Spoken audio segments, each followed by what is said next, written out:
آپ نے فرمایا ما انا علیہ و اصحابی، جس پر میں ہوں اور میرے صحابہ ہیں۔ مثال کے طور پر آپ عید میلاد النبی 11ویں جتنی بھی باتیں ذکر کرنا چاہتے ہیں جس میں اختلاف ہے، آپ اس میں صرف اس بات کا دھیان رکھیں کہ وہ عمل آپ کے نبی کریم صلی اللہ علیہ وسلم کے ذریعے ثابت ہے یا نہیں۔ عید میلاد النبی ابو بکر نے جیسے منائی ویسے منا لیجئے، عمر نے جیسے منائی ویسے منا لیجئے، 1,24,000 صحابہ نے جیسے منائی ویسے منا لیجئے۔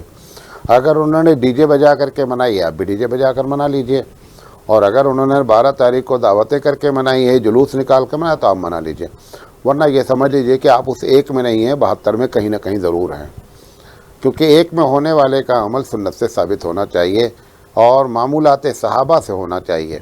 تو اس طریقے سے ان کو جواب دیں اور سمجھانے کی کوشش کریں کہ وہ ایک طبقہ ناجی وہ ہے جو سنت پر عمل کرتا ہے۔ ایک صاحب نے پوچھا ہے کہ نماز میں رکعت بھول گئے، سلام پھیرنے کے بعد کسی نے یاد دلایا، آپ کیا کریں؟ اگر کسی شخص نے سلام پھیرنے کے بعد باہر کے آدمی نے آپ کو یاد دلایا کہ آپ کی 3 رکعت، آپ تو 1 رکعت چھوٹی ہے، اگر اس کے یاد دلانے کے بعد کر رہے ہیں تو اب آپ کی نماز نہیں ہوگی، آپ کو اپنی پوری نماز دوبارہ پڑھنی چاہیے۔ پوچھا گیا ہے کہ وضو میں ناک میں پانی ڈالنا مقصد ہے یا کھینچنا مقصد ہے؟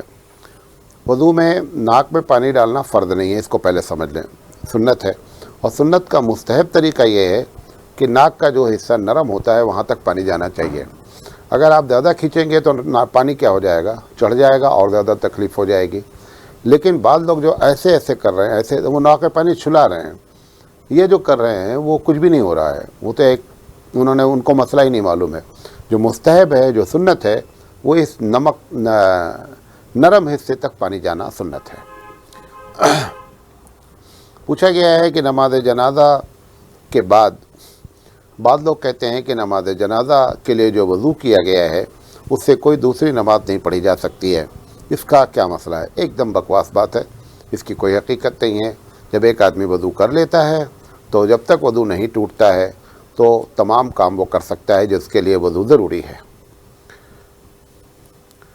پوچھا گیا کہ میری بیوی سے جب میری لڑائی ہوتی ہے تو میں خاموشی اختیار کر لیتا ہوں، کیا یہ صحیح ہے؟ اگر ہر وقت خاموشی اختیار کرتے ہیں تو یہ اچھی بات نہیں ہے۔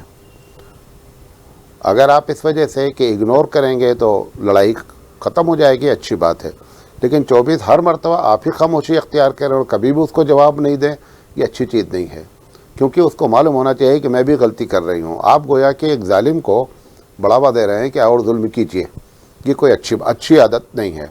ہاں، لڑائی نہ ہو گھر میں، اس وجہ سے کوئی خاموش ہو جاتا وہ ایک الگ بات ہے، لیکن اس میں 100% آپ ہی غلط ہیں، وہ 100% صحیح ہیں، یہ بات بھی 100% غلط ہے۔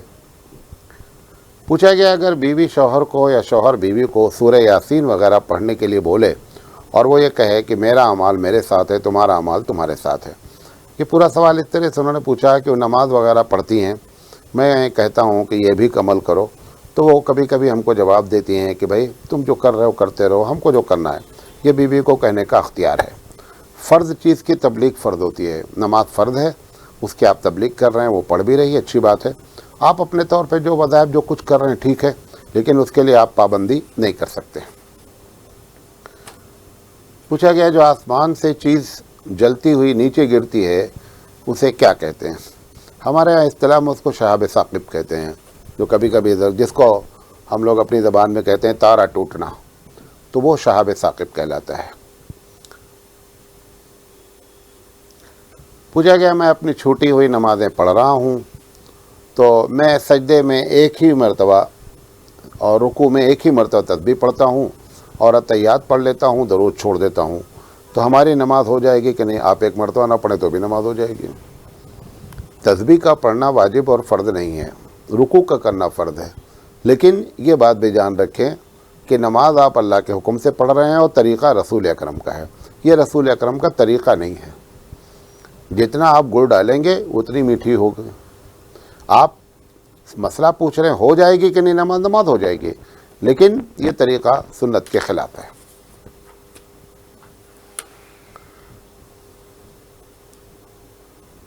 پوچھا گیا ایک شخص شادی کے بعد نماز بالکل چھوڑ دیا، حالانکہ شادی سے پہلے بہت بڑا نمازی تھا، اور اب بیوی جب اس سے کہتی ہے کہ نماز پڑھا کرو تو بولتا ہے کہ میں نے اتنے دن نماز پڑھی، اس کا مجھے کیا فائدہ ملا، مجھے اللہ نے کیا دیا ہے. تو کیا اس طریقے کے جملے بولنے سے بھی نکاح ٹوٹ جاتا ہے؟ یہ کفریہ جملہ ہے، نکاح ٹوٹ گیا. اگر ایسا بول رہی کہ میرے اللہ نے میرے ساتھ کیا کیا، میں کیوں نماز پڑھوں، تو نماز کا انکار ہو گیا. اور انکار پلرز جو ہے وہ کیا ہے؟ وہ کفر کی علامت ہے.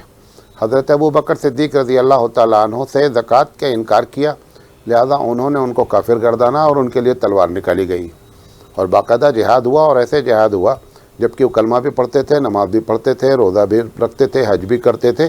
صرف انہوں نے ایک بات کہہ دیا تھا کہ زکوٰۃ کا حکم ختم ہے، میں زکوٰۃ نہیں دوں گا. اگر یہ آدمی انکار کر دیتا ہے پلر صاف اسلام کا تو کفریہ بات ہو جاتی ہے، لہذا یہ نکاح ٹوٹ گیا. پوچھا گیا اگر سجدہ طویل کرنا ہے اور نفل نماز ہے تو کیا زمین پر رکھ سکتے ہیں، زمین پر کہنی رکھ سکتے ہیں کہ نہیں؟ یہ بات سمجھنا چاہیے کہ زمین پر کہنی مرد کے لیے رکھنا جو ہے وہ سنت کے خلاف ہے. اگر ایک کام ایسا آپ کرنا چاہتے ہیں لمبا سجدہ جس میں سنت کی مخالفت ہو رہی ہے، تو ایسا لمبا کام کرنے کی ضرورت کیا ہے؟ آپ اتنا ہی کام کریں جس میں سنت کی ادائیگی ہو. کوئی سنت نے آپ کے اوپر زبردستی نہیں کیا کہ آپ سجدہ لمبا لمبا کریں اور سنت کی مخالفت کریں. یہ پالیسی ایک دم غلط ہے، بلکہ سنت کے مطابق ہی سجدہ کرنا چاہیے. کہا گیا ہے مولانا صاحب بڑی خوشی کی بات ہے کہ آپ کی تقریروں کے اثرات پڑھتے ہیں. ہماری مسجد میں آج ایک اعلان لگا ہوا ہے کہ یہاں پر کل جمعہ ہے اور جمعہ میں عورتوں کو خطبہ سننے کا انتظام کیا گیا ہے اور یہ آپ کی تقریر کا اثر ہے. تو کیا جمعہ میں عورتیں خطبہ سننے کے لیے جا سکتی ہیں؟ جب تقریر کا اثر ہوا ہے اللہ کا فضل ہے. یہ جو عورتوں کو تعلیم کا مسئلہ ہے کہ عورتوں کو تعلیم دین کی نہ دینے کے جو نتائج برے برآمد ہو رہے ہیں وہ یہ ہے کہ شرک اور بدعت سے ہمارا معاشرہ کبھی بھی پاک نہیں ہو سکتا ہے. لہذا کم سے کم عورتوں کے تعلیم کا جو بھی ذریعہ ہو سکے اس ذریعے کو ضرور اختیار کرنا چاہیے. اگر یہ لکھا گیا ہے بہت اچھی بات ہے، مبارکباد کے مستحق ہیں. اور جو لوگ اس کو کہتے ہیں کہ یہ فتنہ ہے وہ ایک دم غلط بات کہتے ہیں. اور اگر کبھی فتویٰ دیا بھی گیا ہے تو میری سمجھ سے فتویٰ کوئی بھی شریعت کے مطابق نہیں ہے. نبی کریم صلی اللہ علیہ وسلم کے زمانے میں ساری عورتیں مسجد میں آیا کرتی تھیں.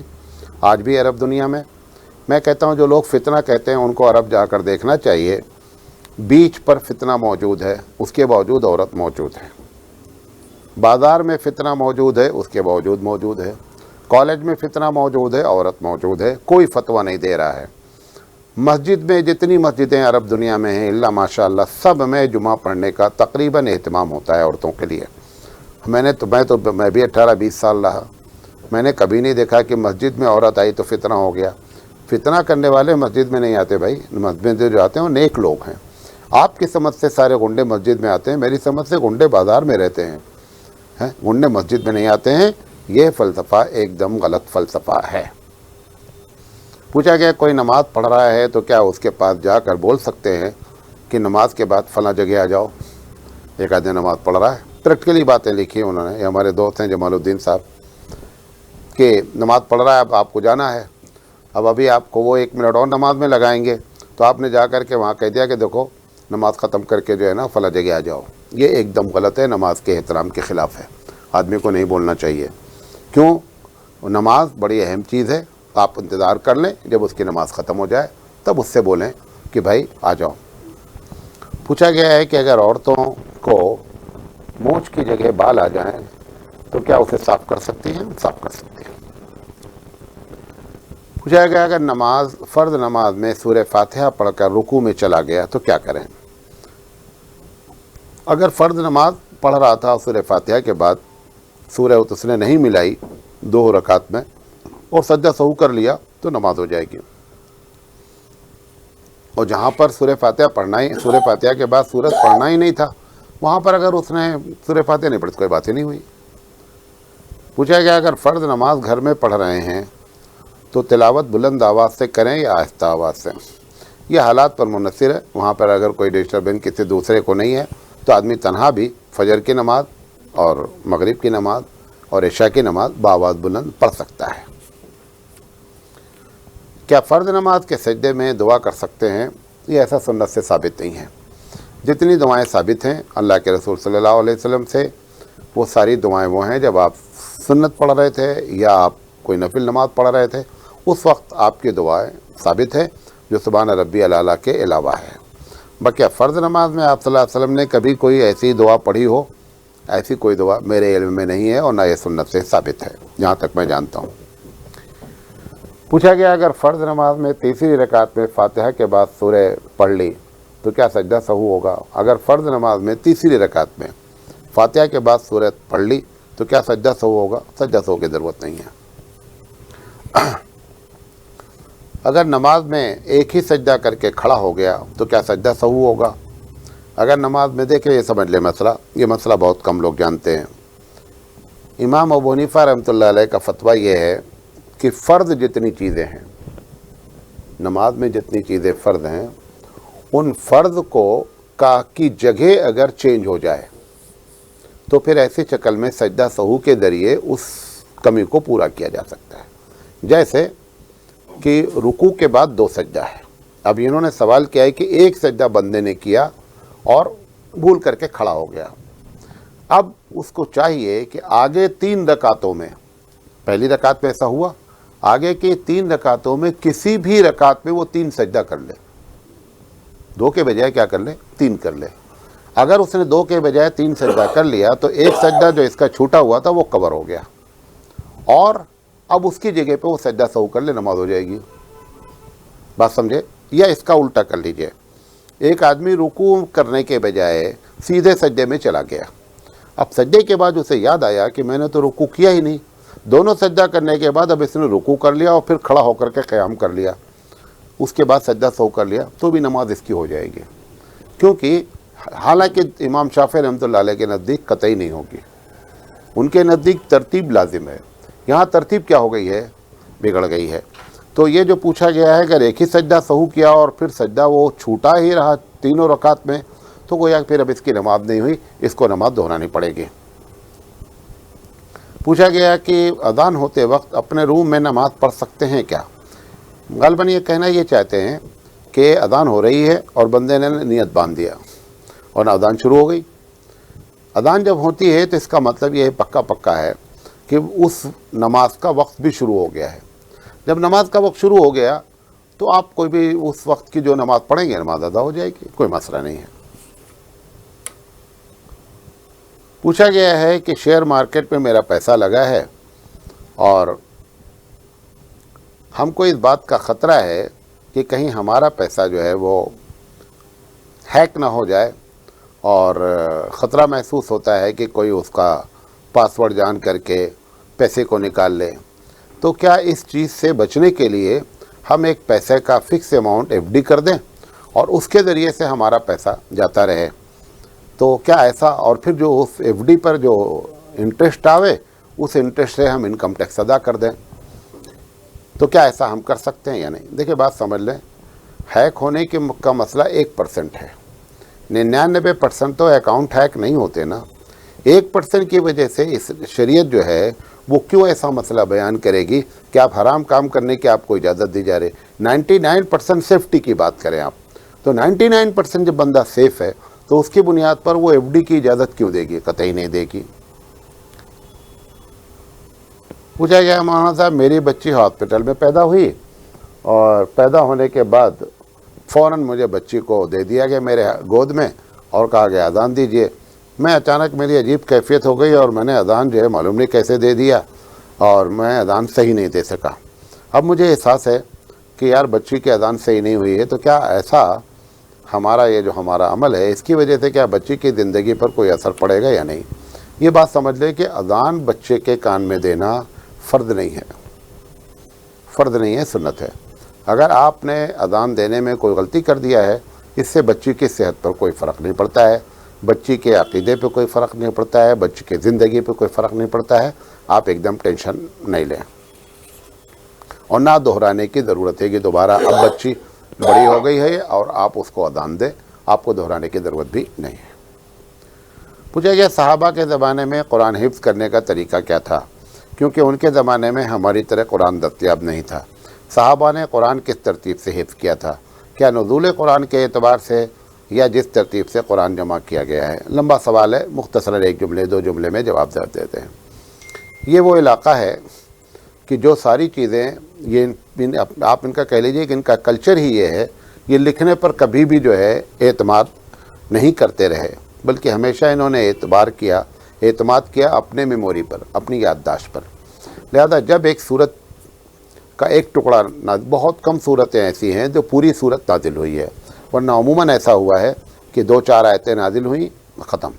تو اللہ کے رسول صلی اللہ علیہ وسلم سے جبریل امین جب آتے تھے تو جب بسم اللہ الرحمن الرحیم سے قرآن کی ابتدا کرتے تھے تو اللہ کے رسول جان جاتے تھے کہ نئی صورت ہے، اور اگر بسم اللہ الرحمن الرحیم کے بغیر شروع کرتے تھے تو اللہ کے رسول جان جاتے تھے کہ یہ کسی آیت کا ٹکڑا ہے۔ اب جبریل امین یہ بتا دیتے تھے کہ یہ جو 4 آیتیں ہیں یا 5 آیتیں ہیں یا 10 آیتیں ہیں، یہ فلاں صورت کی فلاں آیت کے بعد سے اس کو کنیکٹ ہونا چاہیے، اور وہ اللہ کے رسول صلی اللہ علیہ وسلم کو یاد ہو جاتی تھی اسی طریقے سے، کیونکہ اللہ تعالیٰ نے یہ وعدہ لیا تھا ہم آپ کو یاد کرا دیں گے، آپ اس کی فکر نہیں کریں۔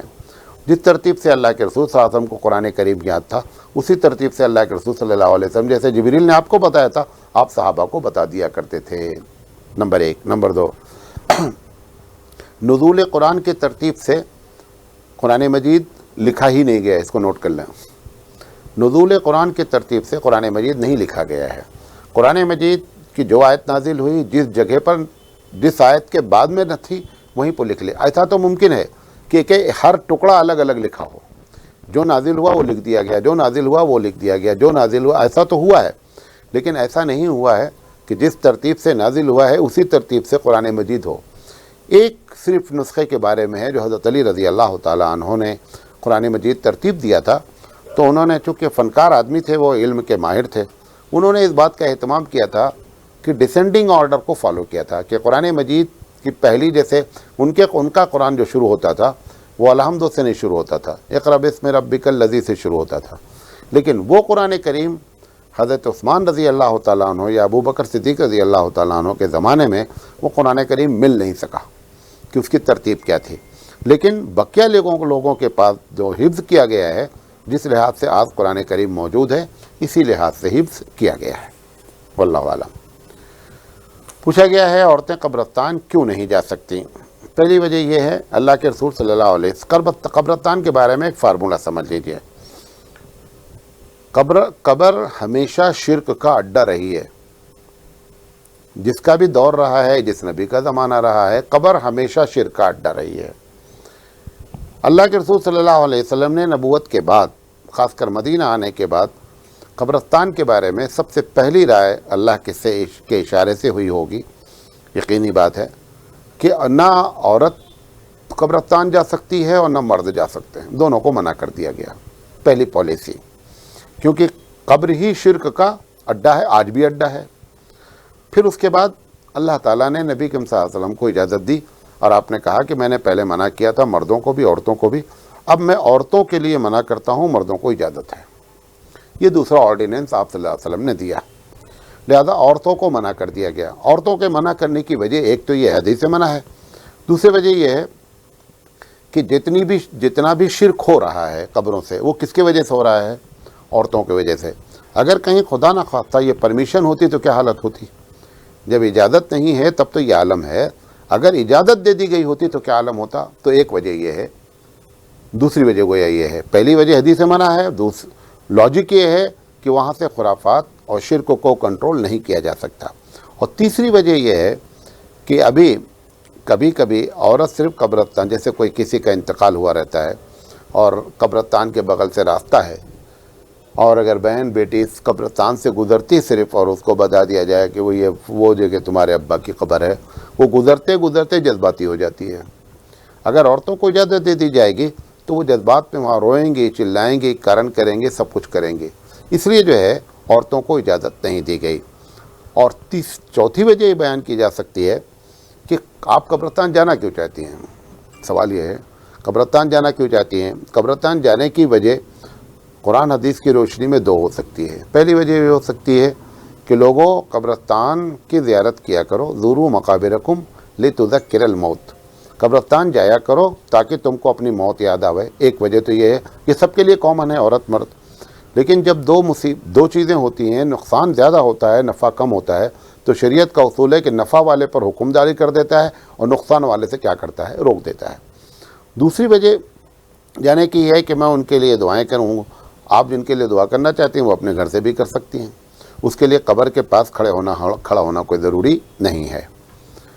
پوچھا گیا ہے کہ اسلام میں پارٹ آف دا باڈی یعنی آرگنز کی اجازت ہے یا نہیں، یعنی ڈونیٹ کرنے کی اجازت ہے کہ نہیں؟ اسلام میں اس کی قطعی اجازت نہیں ہے۔ دو وجہ ہے۔ جس آرگنز کو آپ ڈونیٹ کرنا چاہتے ہیں وہ اگر آپ کا بنایا ہوا ہے تو ٹھیک ہے، آپ اس کے مالک ہی نہیں ہیں۔ مثال کے طور پر آپ حلوائی کی دکان پہ کھڑے ہو جائیں اور بولیں کہ بھائی میں نے اس سال ثواب کر دیا ہے، پوری مٹھائی کی دکان پر آپ لوگ لے جائیے۔ آپ مٹھائی کے مالک نہیں بھائی صاحب، اس لیے آپ اس پر اس سال ثواب کی نیت کر کے لوگوں کو تقسیم نہیں کر سکتے۔ آپ کی باڈی ہے ہی نہیں، آپ نے باڈی بنایا ہی نہیں ہے، لہذا یہ جو پارٹ آف دا باڈی ہیں یہ آپ کو گفٹ کیے گئے ہیں، آپ اس کو استعمال کر سکتے ہیں، آپ اس کو کسی کو گفٹ نہیں کر سکتے ہیں۔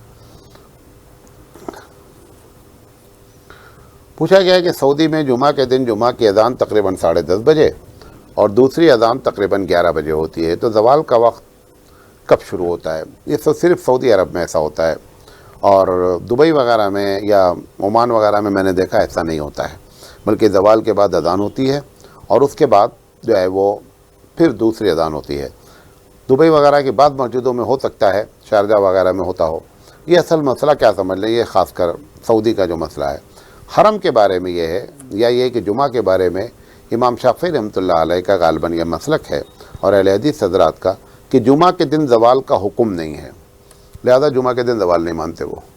جب جمعہ کے دن زوال نہیں مانتے تو فجر کے بعد کسی وقت بھی کیا ہو سکتا ہے؟ ظہر کا وقت شروع ہو سکتا ہے۔ جب ظہر کا وقت شروع مان لیں گے تو جمعہ کی اذان دینا جائز ہو جائے گا، تو اس طریقے سے وہ جمعہ کی اذان دے دیتے ہیں۔ لیکن حقیقت یہ ہے کہ جو امام اعظم کا مسلک ہے وہ زیادہ صحیح ہے اور زوال ہونا چاہیے، کیونکہ اللہ کے رسول صلی اللہ علیہ وسلم نے ایسا کوئی اس وقت مستثنا قرار نہیں دیا مدینے میں بیٹھ کر کے کہ مدینے کے علاوہ یا یہ کہ حرم کے علاوہ کہیں زوال نہیں ہوتا ہے۔ یہ ایک الگ بات ہے، امام شافعی رحمۃ اللہ علیہ کے پاس بھی حدیث موجود ہے جس حدیث کی بنیاد پر انہوں نے یہ بات کہی ہے۔ تو امام اعظم علیہ الرحمہ کا کہنا ہے کہ زوال پوری دنیا میں ہوتا ہے، لہذا زوال سے پہلے جو اذان دی جا رہی ہے وہ ہمارے نزدیک جمعہ کی اذان نہیں مانی جا سکتی ہے، ہم اس کو جمعہ کی اذان نہیں مانتے ہیں۔ جب جمعہ کی اذان نہیں مانتے ہیں تو جمعہ کی سنت نماز بھی نہیں پڑھی جا سکتی ہے۔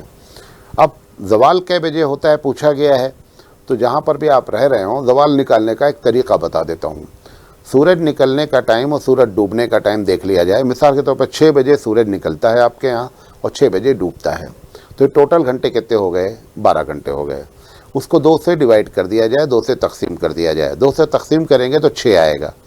سورج نکلنے کے 6 گھنٹے کے بعد زوال ہوگا۔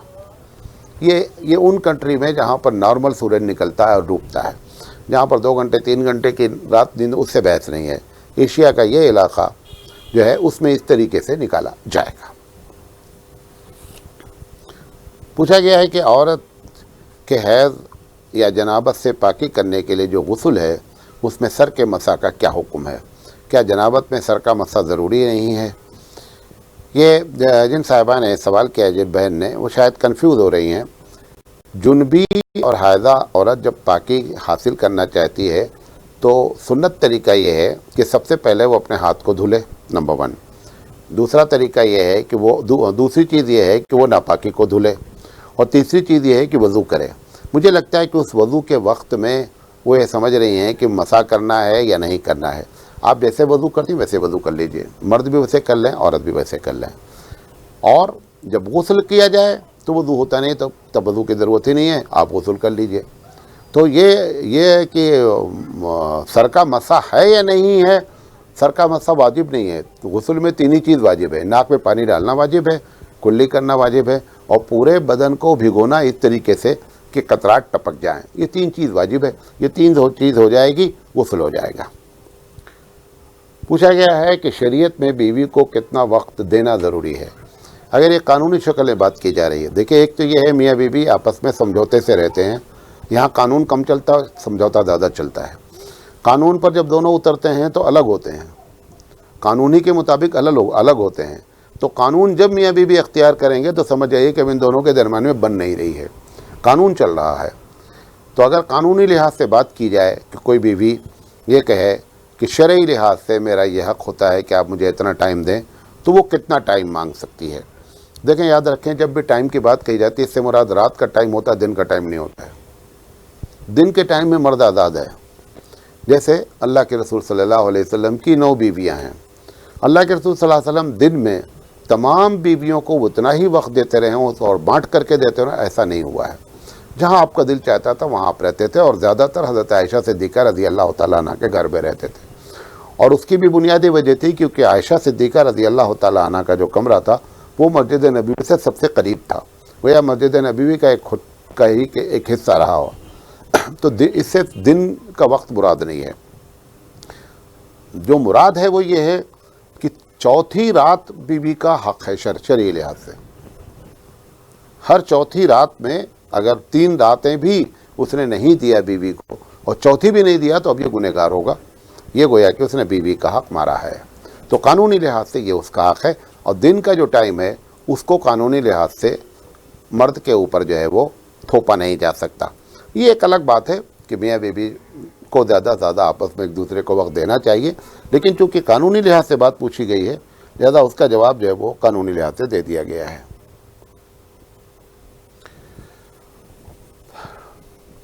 پوچھا گیا کہ ایک آدمی نے تجارت شروع کی ہے گاڑی کرائے پر دینے کی، اگر ہم اس کو 300 روپے دیتے ہیں تو 90 دن تک روزانہ 15 روپے دے گا، کیا یہ صحیح ہے؟ میں سمجھا نہیں ہے سوال۔ اگر کرایہ مقصد ہے کہ گاڑی کو کرائے پر دینا تو کرائے پہ گاڑی دینا جائز ہے۔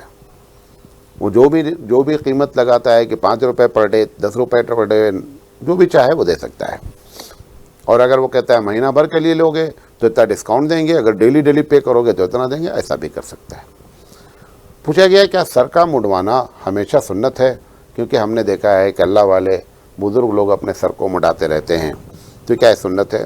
مجھے نہیں معلوم ہے کہ یہ آپ نے مڈاتے بھی دیکھا ہے، میں نے ہزاروں لوگوں کو دیکھا ہے جو سر پہ وہ پٹا رکھتے ہیں، تو آپ کو وہی لوگ نظر آئیں جو مڈاتے رہتے ہیں، لیکن ہم کو دوسرے بھی نظر آتے رہتے ہیں۔ بہرحال شرعی مسئلہ کیا ہے؟ شرعی مسئلہ سر کا مڈانا سنت ہے ہی نہیں، یہ بات سمجھ لیجئے۔ سنت صرف حج اور عمرے کے ٹائم پر سر کا مڈانا ہے۔ یہ ایک الگ بات ہے کہ کوئی مڈاتا ہے، مڈائے، روزانہ مڈائے، تیسرے دن مڈائے، 5ویں دن مڈائے، یہ سمجھ کر نہ مڈائے کہ سنت ہے۔ یہ مدرسے میں جو بچوں کے بالوں کو مڈواتے ہیں، اس کی 2 بنیادی وجہ ہے۔ بال کا مڈانا ذلت کی علامت ہے، نوٹ کر لیں۔ یہی وجہ ہے کہ جب قیدی جیل میں پہنچتا ہے تو سب سے پہلا کام اس کا کیا کرتے ہیں؟ اس کا بال بنوا دیتے ہیں، یہ اس کی ذلت کی۔ حج میں آدمی جو بال منڈواتا ہے اس کی بھی یہی وجہ ہے کہ میں اپنے اللہ کے سامنے اپنے آپ کو ذلیل جانتا ہوں، اس لیے میں اپنا سر کے بال وہاں منڈوا لیتا ہوں، اللہ سب سے بڑا ہے، میری حیثیت اس کے سامنے کچھ بھی نہیں ہے۔ ایک وجہ یہ ہے۔ دوسری وجہ یہ ہے سر مڈانے کی، بال مڈانے کی، جب بچہ 13 اور 14 سال کو کراس کرتا ہے، لڑکی ہو یا لڑکا ہو، آپ کو ایک سائن بتا رہا ہوں، یہ قرآن حدیث میں کہیں نہیں لکھا ہے، آپ کو تجربے کی ایک بات بتا رہا ہوں۔ جب یہ 13-14 سال کا بچہ ہوتا ہے، لڑکی یا لڑکا، تو سب سے پہلے جو اس کو نقشہ مارنے کی عادت ہوتی ہے اپنی جوانی شو کرنے کی، وہ اپنے بال پر سب سے زیادہ پہلے توجہ دیتا ہے، سب سے زیادہ توجہ۔ میں ایک کلاس میں پڑھاتا تھا وہاں دبئی میں، تو ایک دن پرنسپل نے مجھ سے کہا کہ ہر پیریڈ میں یہ بچے پیشاب کرنے جاتے ہیں، میں بھی آخر آتی ہوں یہاں، میں بھی اسی موسم میں رہتی ہوں، مجھے تو 6 گھنٹے 7 گھنٹے تک پیشاب نہیں لگتا ہے، یہ آخری نوجوان بچوں کو ہر گھنٹے پیشاب کیوں لگتا ہے؟ تو میں نے کہا یہ پیشاب کرنے نہیں جاتے ہیں، یہ تم نے باتھ روم کے ہر واش بیسن پر شیشہ لگا رکھا ہے۔ تو بہت اچھا سا ایک سائڈ میں باتھ روم بنا تھا، اس کے اپوزٹ سائڈ میں واش بیسن لگا تھا، اور ہر واش بیسن کے سامنے کیا لگا تھا؟ شیشہ۔ اگر آپ یہ چاہتے ہیں کہ بچے کم جائیں باہر کلاس کے، آپ آج کیا کریے کہ سارے شیشے اکھڑوا دیجئے، ان کا یہ بار بار جانا بند ہو جائے گا۔ یہ جو بھی یہ 13 سال 14 سال کے بعد وہ بچے سب سے پہلی توجہ کدھر دیتے ہیں؟ بال پر دیتے ہیں۔ اس وجہ سے وہ بال کٹانے کی بات کہی جاتی ہے کہ یہ ان کا جو نقشہ مارنا ہے یہ تھوڑا سا کم ہو جائے، یہ بھی ایک وجہ ہے۔ بہرحال وہ پرنسپل نے دوسرے دن مطلب شام کے وقت میں جب بچے چلے گئے 2 بجے، انہوں نے سارے شیشے اکھڑوا دیے۔ اب اس کے بعد دوسرے دن جب بچے آئے تو اچھا اسکول میں جب کالج میں بھی آتے تو 10-15 منٹ پہلے آتے بچے، جو وہ پہلے کہاں جاتے ہیں؟ وہ باتھ روم میں جاتے ہیں، وہ وہاں دیکھے تو شیشہ ہی نہیں ہے۔ پھر